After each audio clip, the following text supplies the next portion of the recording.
Good afternoon, everyone. Thank you so much for joining us. I apologize for the delay in getting started this afternoon. On behalf of the U.S. mission to the United Nations, it's my pleasure to welcome you to the UN and the ECOSOC chamber. A few weeks ago, Cuban President Miguel Díaz-Canel came here to the United Nations and painted a rosy picture of his country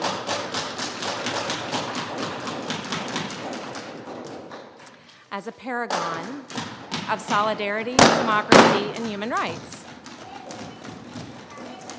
To the more than 5,000 Cubans who were arbitrarily detained for political reasons in 2017, this is a sick joke. More and more, Cuban repression relies on raids of activists' homes and offices, short-term detentions, and public denunciations known as repudio, which I think is what we may be seeing right now. In 1998, I was fortunate to visit Cuba.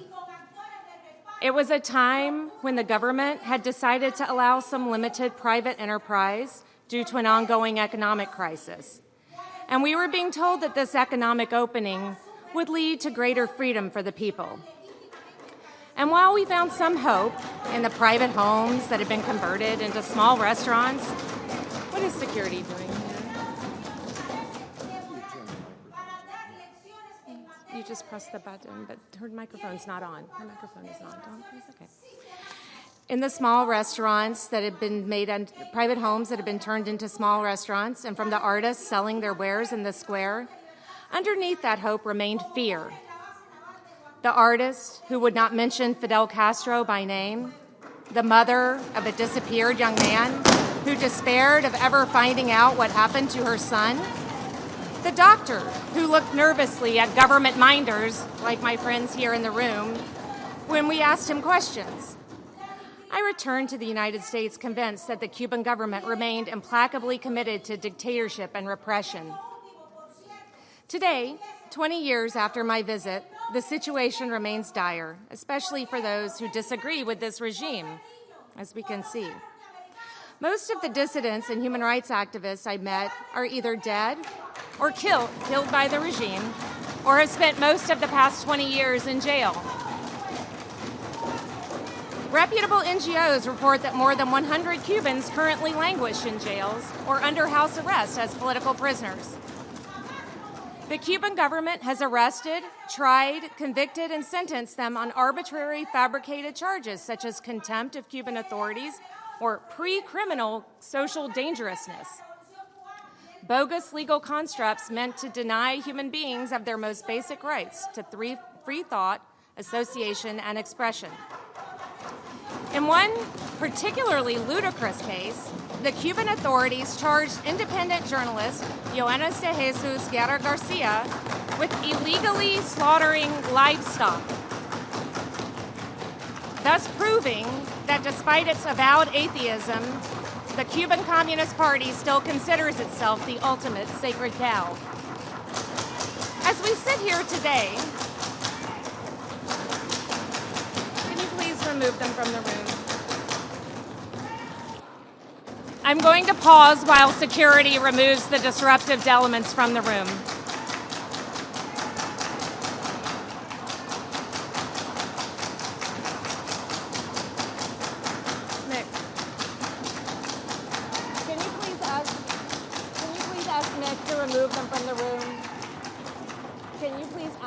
To remove these people from the room who are disrupting the proceedings. Señora embajadora, esta es la Organización de las Naciones Unidas. Somos 193 miembros.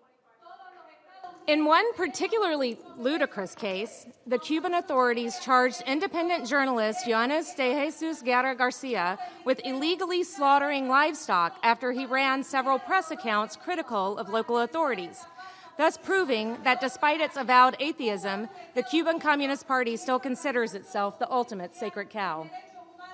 As we sit here today, Cuban democratic activist Tomás Núñez Raga is on day 62 of a hunger strike. His health grows weaker by the day. The arresting officer in Mr. Nunez's case admitted to fabricating the accusations against Nunez at the direction of a state security official in a video recorded on September 14th. In a signed statement at great personal risk to himself and his family, Officer González has admitted the purpose of arresting Nunez was to weaken the democratic opposition. Let us be clear. For Tomás, Johannes, and more than 100 others, their only real crime was having the courage to peacefully assemble in support of human rights, disagree with the regime, question the nature of Cuban socialist dictatorship, or exercise their freedom of expression as guaranteed by the Cuban Constitution.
Cuba's political prisoners are a clear and unambiguous sign of the repressive nature of the regime. Their imprisonment represents a blatant affront to the fundamental freedoms enshrined in the Universal Declaration of Human Rights. President Trump is taking action to hold the Cuban regime responsible for its human rights violations and supporting the Cuban people's aspirations to live in freedom. Today, we come to the United Nations to remind the world that today, in Cuba, there are political prisoners. They come from all over Cuba. These men, these women, activists, lawyers, workers from different faiths and different walks of life. They are united in their quest to speak out for a better, freer, and more democratic Cuba. For themselves, for their children, even for the people in this room who persist in disrupting this event. And their imprisonment is not only a violation of the fundamental freedoms we all cherish, it is also a human tragedy. We are grateful for the participation today of OAS Secretary General Luis Almagro, who has championed the cause of democracy and human rights throughout the Americas, including for Cuba's political prisoners. We welcome Carlos Quesada, a civil society activist whose organization works side by side with activists in Cuba and other Latin American nations to enhance their ability to promote and protect the human rights of marginalized and vulnerable people.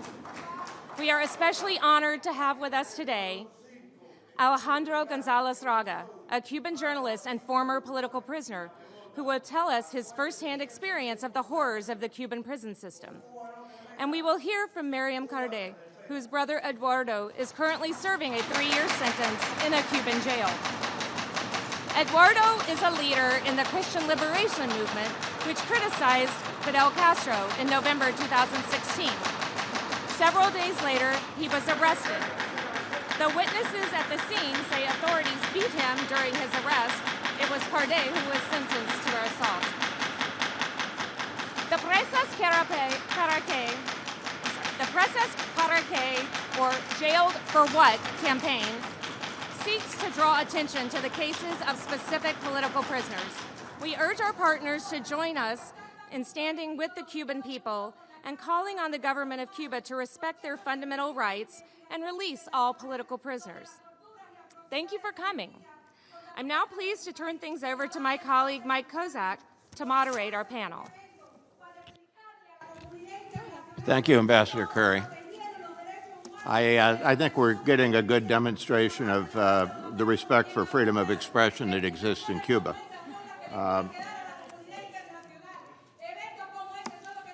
This event is a kickoff for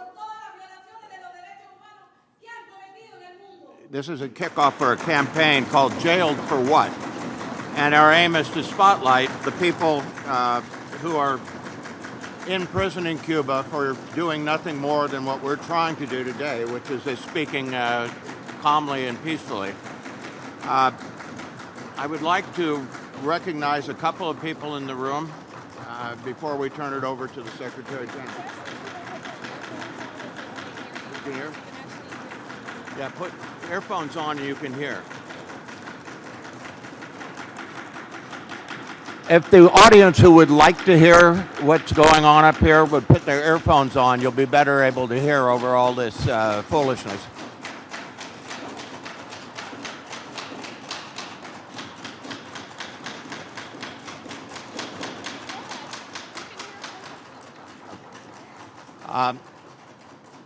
So as I was saying, this is the kickoff of a campaign to bring spotlight to those who are suffering in Cuban prison for nothing more than freedom of expression, and we want to introduce a couple of people in the audience who are.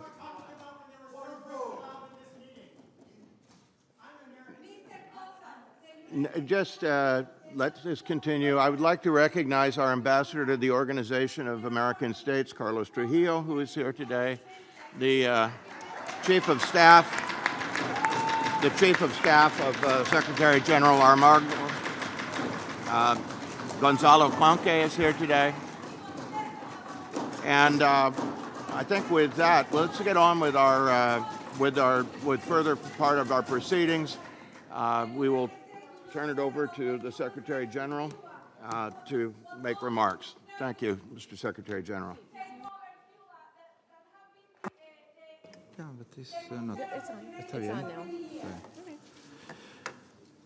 Desde hace It's been a long time since the Cuban regime has actually used strategies to silence in a systematic way all of those who dare express opinions that go against the public policies of the government through this repression, and more specifically through the jailing for political purposes. And currently, they do not only repress their citizens inside their country, but they also export experiences and this repression to all of Latin America. The regime has promoted things that define aspects such as the resistance, attacks, public disorders, and they say that they present a danger to society, and their objective is to be able to use this under any circumstances to silence those who dare critique anything that is happening in the government, and they jail all the political prisoners. The majority of the charges that are filed against activists and all the sentences of political prisoners are taking place under this legislation, which is reprehensible and that is tailored to what they are seeking.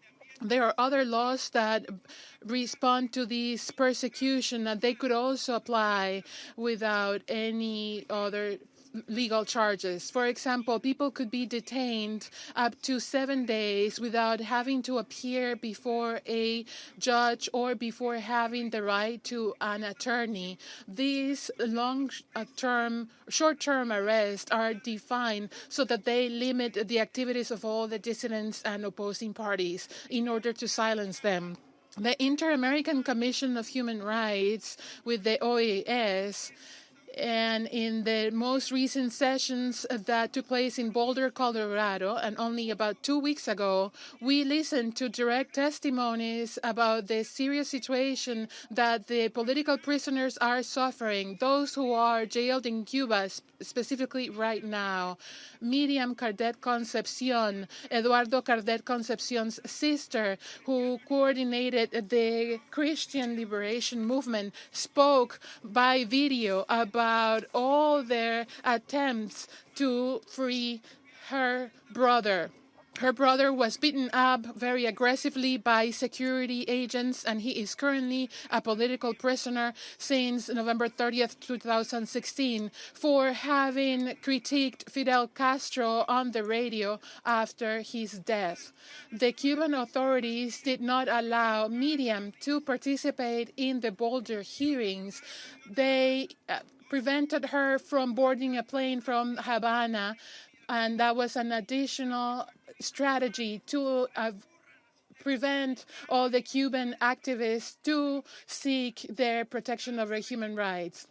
Blanca Reyes, founder of the Ladies in White and current representative with the United States, spoke about everything that is happening against women in Cuba, specifically against the Ladies in White, who peacefully try to advocate for democracy and for the release of political prisoners in more than 200 jails all throughout the country. She spoke about all the events that took place against her and against her family, and specifically about 5 members who are currently in jail because of their activism. Marta Sánchez González, Nieve Caridad Matamoros González, Aymara Nieto Muñoz, Solanda Santos Ayala, and Xiomara de las Mercedes Cruz.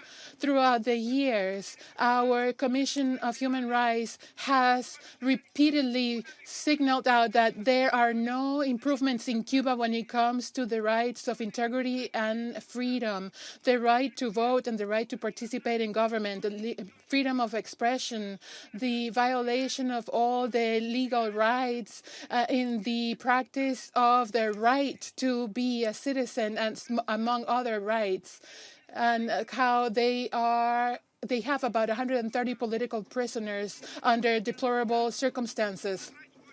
Human Rights Watch reports that they force the prisoners to work over 12 hours per day, and that if they do not comply with production quotas, they are punished. Those who go on hunger strikes or any other forms of protest, they are secluded in a long-term aspect, and they are forced and beaten up, and they are also denied medical assistance. But because of this situation of all the political prisoners, then in addition, Cuba is exporting these repression strategies throughout the continent. Throughout many years, many Cubans have acted in Venezuela as intelligence officers. We feel that there are over 22,000 Cubans that infiltrated the Venezuelan regime. They have very important positions throughout Venezuela, and especially in all the security and national intelligence services. The main device to supposedly attack the internal or domestic enemies, and they are just referring to the citizens that reflect and claim their own basic human rights. Cubans are working very hard to try to keep Maduro's regime in power, and at one point when Venezuelans are having the biggest humanitarian crisis that has been seen throughout the continent, there is a shortage of food and medications that has had no precedent, and Maduro continues to send millions of oil that is subsidized. And he's sending that to his political chiefs in Cuba instead of using those resources to feed his people. The Venezuelans have actually adapted Cuban strategies on repression and torture, and the government, Maduro's government, has put in practice a systematic abuse pattern against those who dare express an opposing opinion against the government. They continue to face the possibility of ending up in jail. The government arrests and jails those opponents, and they have recorded thousands of people who don't have any access to legal services. They have been disappeared. They are facing torture, killings, and other causes. there are some political prisoners who might end up being released, and they are trying to maintain a monthly average, but that is a strategy that was exported from the Havana. We have seen this model of repression that was exported to Nicaragua with the same ways of repression, killings and torture. All the killings that we are documenting are crimes against humanity, and they are also occurring in Nicaragua, not just Venezuela. We have sworn testimony of students regarding the repression of the Ortega regime, students who were tortured and how they continue to violate their human rights. And there was a student who was just transporting water, food, or medical supplies to the students that were protesting against the government. This person mentioned a Cuban leader who was one of those who supported that strategy. And some of the worst practices that we see today in our hemisphere, the ones that we see here when it comes to Venezuela and Nicaragua, they come from Cuba. Venezuela and Nicaragua did not become dictatorships from overnight. It was a slow process. And they expected the government to really do something different, but little by little, they started dismantling their democratic entities with the support from the Havana. And just like in Cuba, they continue to be empowered through use of brute force and fear. Nowadays, in Latin America, they are paying the price for not having paid attention to those politicians who were attacking the democratic rights of their citizens. And I would like to continue defending energetically the release of all the political prisoners, 130 people who are in Cuba, or more than 400 political prisoners in Venezuela. In a country, it is a sign that obviously there is a dictatorship, and the use of repression and oppression is not acceptable. It is morally wrong, and it is illegal according to human rights. The international community cannot ignore this situation, and they must demand the release of these political prisoners. Thank you. Thank you, Mr. Secretary General. And I want to thank the Cuban delegation again for giving us such a graphic demonstration of how they deal with alternative viewpoints in their country. With that, I would like to turn the floor over to another old friend, Carlos Quesada, who is the executive director and founder of the civil society organization Institute for Equality, Race, and Human Rights. Carlos is trained as a journalist and a lawyer, and has practiced before the OAS and other inter-American bodies. He also has formerly was an officer with the Penal Reform International, and he will speak about the conditions in the Cuban prisons where the political prisoners are suffering. Thank you. Well, thank you very much, Ambassador. I would like to thank the UN mission for organizing this important event and inviting us here. Race and Equality has been working on a report for a year on the situation of administration of justice in Cuba, and I would like to share some of the findings. The Cuban government uses various aspects of its domestic law to criminalize or harass human rights defenders, independent journalists, and any other person who expresses opinions against the government. This is possible in part because the provisions of criminal and criminal procedure laws are very vague and not well defined, resulting in authorities having wide discretion to use these laws to silence activists. In other cases, authorities exaggerate or invent evidence to ensure a conviction. As of September 2018, we have documented 139 cases of political prisoners in Cuba. Of those, 15 are women.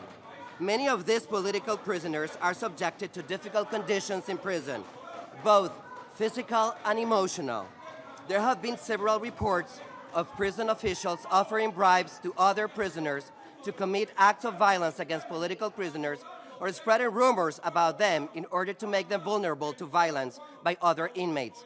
In other cases, prison officials attack or single out political prisoners who commit acts of protest, such as refusing to put on prison uniforms or making statements against the government. All of these acts violate Cuba's international obligations to provide safe and respectful conditions to people deprived of their liberty. Use of the criminal code to criminalize activists. The criminal code is the main tool by Cuban authorities to silence persons who express opinions against the government. In recent years, the most common crimes that the Cuban government have used to criminalize human rights defenders and activists are by far desacato, atentado, followed by peligrosidad social. Desacato or contempt in Cuba, defined in Article 144 of the Penal Code, makes the act of insulting or even more broad, offending a public official punishable by up to 1 year in prison. The criminal law does not define what constitutes offending or provide any guidance whatsoever on what kinds of behavior raise to the level of requiring criminal punishment. This means that the decision is left to the subjective opinion of the official who brings the charge. According to the former UN Special Rapporteur on the promotion and protection of the right of freedom of opinion and expression, all desacato laws should be repealed. According to the Special Rapporteur for Freedom of Expression at the Inter-American Commission on Human Rights, the crime of desacato in Cuba is applied, quote, to the detriment of people who disseminate ideas, opinions, and critical information towards the government. There are over 25 political prisoners currently serving time for desacato. One particular difficult example is that of José Rolando Cáceres Soto, who was convicted of desacato as well as atentado and deviant sexual behavior. He was detained after he saw a friend and fellow human rights defender being detained by 2 police officers and approached the police officer and asked him why his friend was being detained. One of the officers pushed him, and then he was forced into a police car and kept in detention, and is currently serving a nearly 5-year prison sentence under difficult circumstances. In another case, the lady in white, Marta Sanchez, was convicted in September of desacato and other crimes after peacefully protesting the electoral system in Cuba. She is currently serving a 4-year, 6-month sentence. She was detained for 7 months before she was tried and convicted. Marta Sanchez was targeted because of her active role as a member of the Ladies in White. Atentado. The crime used the most to target activists is atentado, or assault of authority, defined in Article 142 of the Penal Code. Under the Penal Code, atentado occurs when a person employs violence or intimidation against an authority, a public officer, or their agents or assistants to impede the performance and act inherent to their functions or to demand them their performance. Again, none of these terms are defined. Atentado is a catch-all crime used to criminalize activists. The most high-profile case of atentado in recent years is that of Eduardo Cardet Concepcion, the coordinator for the Christian Liberation Movement, an organization that promotes a peaceful transition to democracy in Cuba. We'll see a video of Miriam Cardet very soon. Finally, Ambassador, I would like to make few recommendations. During the recent review of Cuba under the Universal Periodic Review, several nations, not us, recommended that Cuba ratified the International Covenant on Civil and Political Rights. This would be an important step toward recognizing political rights on the island. Cuba has signed the ICCPR and therefore is already obligated to refrain from taking actions that violate its objective and purpose. Please ratify the ICCPR. Cuba needs to amend the criminal and criminal procedural codes in compliance to international human rights law and should repeal the crime of contempt. The Cuban government should respect the right to freedom of expression and opinion, as well as the right to freedom of association in the country. And finally, we would love to see the 139 political prisoners released. Thank you very much, Mr. Ambassador. Thank you very much, Carlos, for those remarks. I would like to,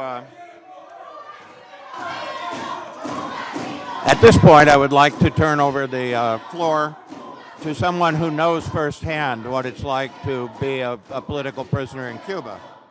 Alejandro González Raga was one of 75 journalists, human rights activists, and librarians arrested in 2003 in Cuba's Black Spring. He was charged with acts against the independence and territorial integrity of the state and sentenced to 14 years in prison. He was released and exiled to Spain in 2008. And he's traveled here today from Madrid to be with us. Alejandro, thanks so much for your presence and for your continued activism on behalf of your jailed compatriots. Muchísimas gracias. Thank you very much, Mr. Ambassador. I am very grateful for this opportunity that implies great responsibility because it is impossible for my testimony to really delve in depth with all the sacrifice and the hope of all the women and men who were and are still in Cuban jails for political reasons.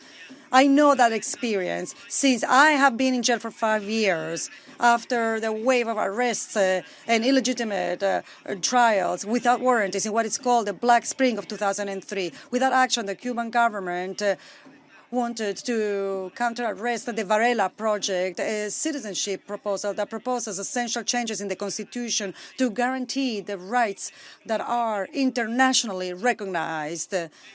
I must point out that the new constitution drafted by the Cuban government still ignores these rights. On that occasion, the managers of the Varela Project gave more than 1,000 signatures in support of the National Assembly in Cuba on May 10 of 2002,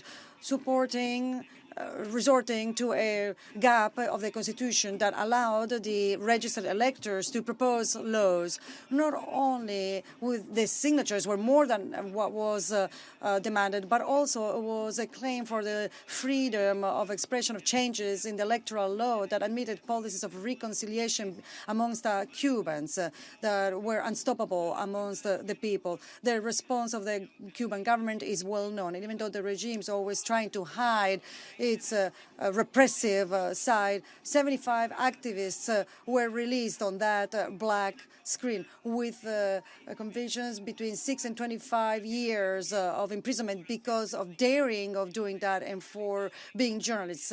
In searches in our houses, they found printers, computers, pencils, pens, radios in order to listen to the news, some manuscripts and copy of the Universal Declaration of Human Rights. This was the material evidence of our serious crime. Right away, the regime redrafted the Constitution in order to fill up any other gap, and it proclaimed the irreversibility of the socialist characteristics of the socialism. We were brought to jail with a great display of police in punishment jails, totally isolated, with only 2 hours of visits every 2 months for 3 people and 2 spousal visits in a year, in prisons far from our original location as a lesson to our family.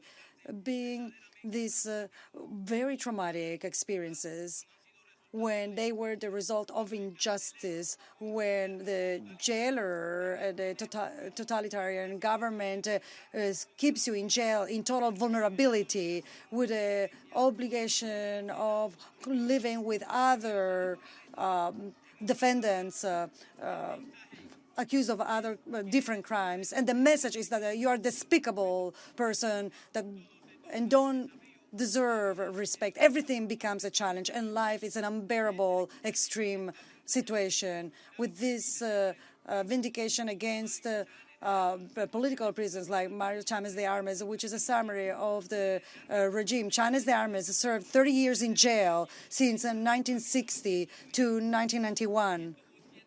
7 years without family visits for rejecting of wearing a normal uniform inmate, and he couldn't be there for the death of his parents. He spent in jail more years than Nelson Mandela, but his cause did not receive the same treatment. Or he said, we open there Mendoza Masurra, 28 years in jail for going against the government. Hugo Mator Benitez and Ángel de Fana Serrano, 20 years for refusing to participate in the process. And other cases such as René Hernandez and Reynold González. It's impossible to explain and mention here the names of all of them. Some are forgotten because they wanted to really claim the Universal Declaration of Human Rights, which makes it essential to be protected in a state of law so that the man doesn't have to turn to rebellion against tyranny and oppression.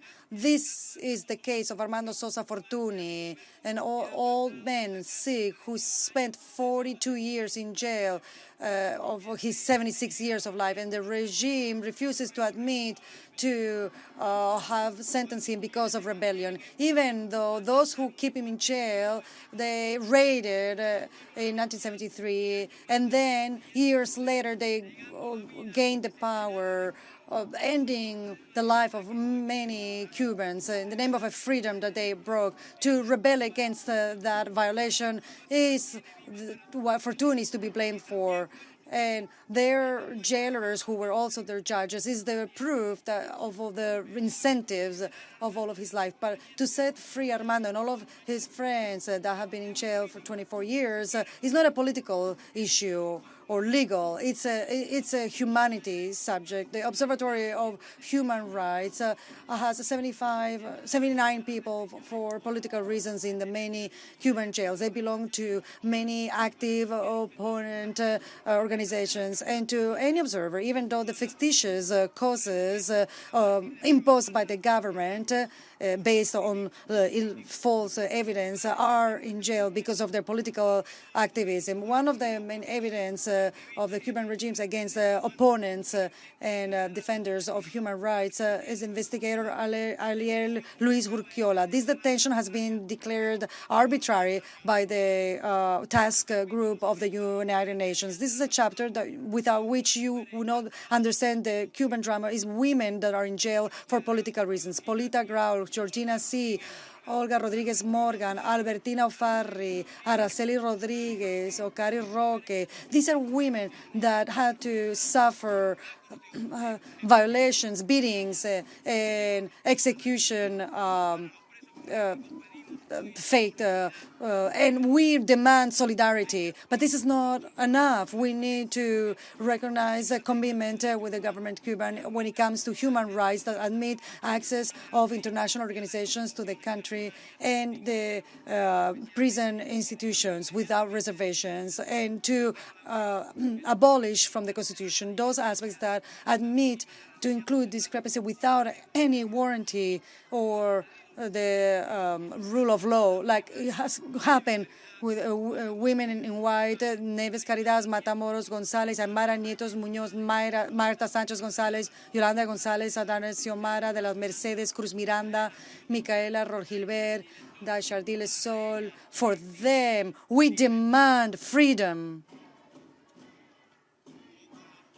Or with the over 50 prisoners of Unión Patriótica de Cuba and many other organizations of the opposition, of civil society. And I will conclude by expressing that the release of the prisoner of Unión Patriótica de Cuba, Tomás Núñez Madariaga, is the first success of this campaign. Thank you very much.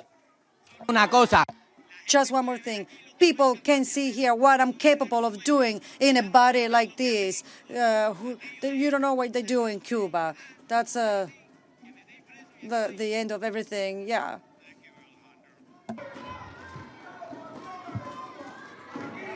And we now will hear from our last panelist, but her name is Miriam Carde Concepcion. We will be listening to her via video. She is the sister of Eduardo Carde Concepcion, who is serving a 3-year sentence for libel and defamation of the institution's organization, Heroes and Martyrs of the Revolution, because of a comment he made criticizing former President Castro. Miriam was going to be with us today physically, but the Cuban government blocked her from traveling. So with that, we would like to proceed with the video, and we will hear from our final panelists in that sense.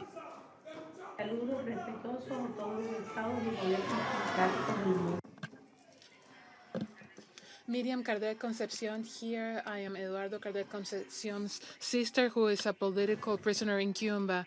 He has been illegally jailed for over 22 months because of cruel, inhumane, denigrating treatment. And he was part of the Christian Liberation Movement. And he was arrested on November 30th, 2016 in an arbitrary way. There were several individuals who attacked my brother. They beat him up, his head, his arms, his legs. On March 3rd, 2017, there was a trial at a partial trial with 3 fake witnesses and 3 officers from the secret police who were part of the arrest.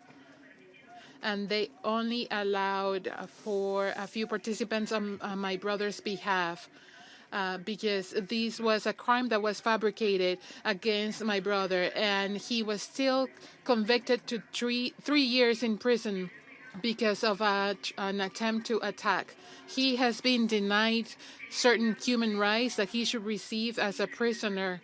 He has been denied parole on 3 occasions.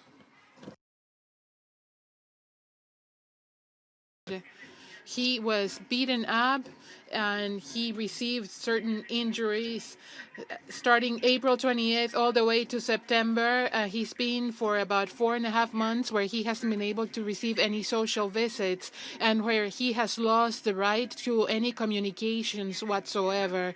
He hasn't been able to receive any food provisions or even personal hygiene provisions.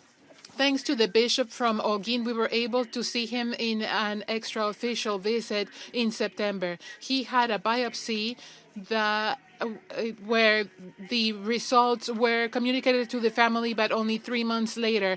The prison authorities have actually classified him as a political prisoner, and they act against him, and the secret police also supports them. Our family is suffering, and we are trying to defend our truth, our motive, and our blood. They have threatened him, they have threatened us, and they have tried to silence us. They continue to try to silence us, and they try to pretty much give us indifferent, illegal, unjustified, and counterproductive responses to my brother's truth, life, health, and freedom. Eduardo is a decent person. He is very talented. He appreciates peace and freedom, and he is a prisoner in an unjust way right now. They are violating his individual rights. He is suffering the consequences of a totalitarian regime. Our family attests to everything that is happening to him, and because of the work that he did through the Christian Liberation Movement and how they are keeping them as prisoners of conscience. I beg you to please, and all the democratic countries in the world, to try to work with the Cuban government. And my respectful regards to everyone.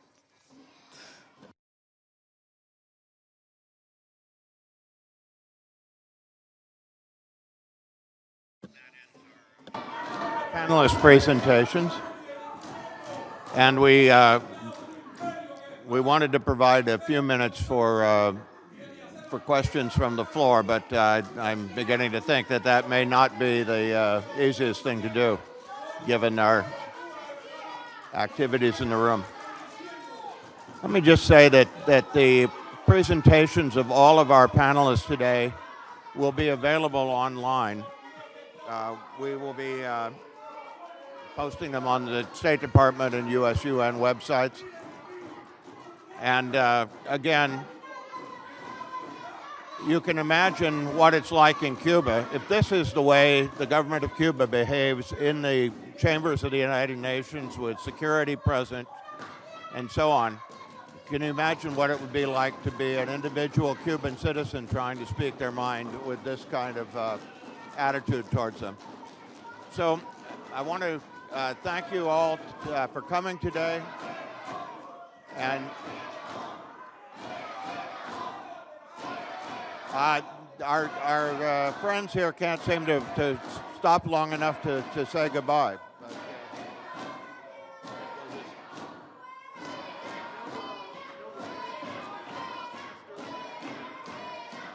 It is, you know, I was ready to end the proceedings, but I'm damned if I'm going to do it for you. So I can sit here all day and let you shout yourself silly.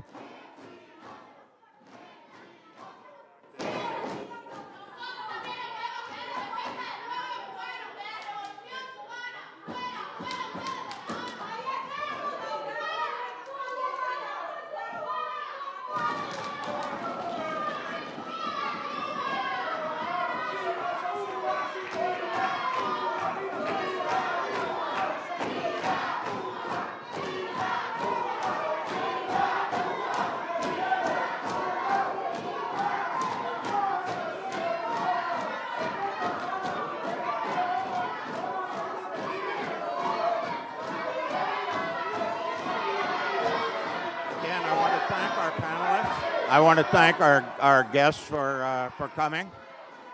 And I once again want to thank the Cuban delegation for demonstrating exactly what we were talking about. They've given you a better a demonstration of their respect for freedom of expression than anything we could have said.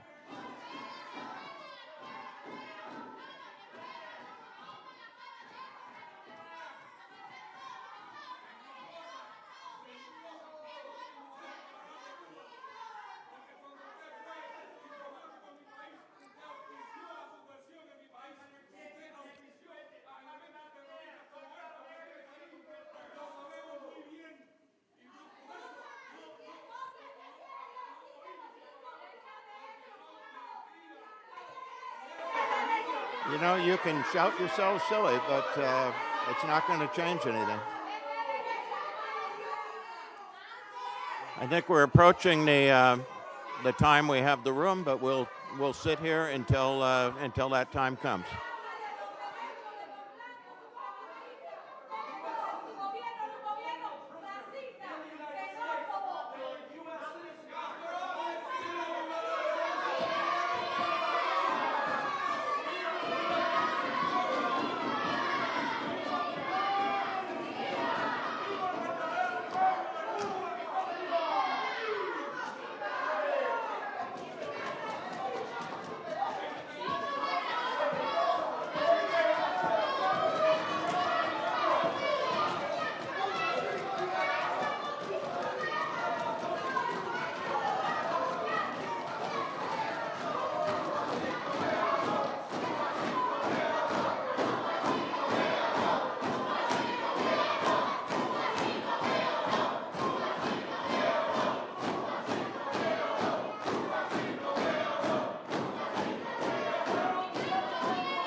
Okay, we're now reaching the time when we will have to vacate the room because we had it for the hour. I want to again thank you all for coming, and we will publish the presentations of our panelists. And thank you again to the Cuban side for being so endlessly demonstrative of how they behave. Thank you all. Thank you all for coming.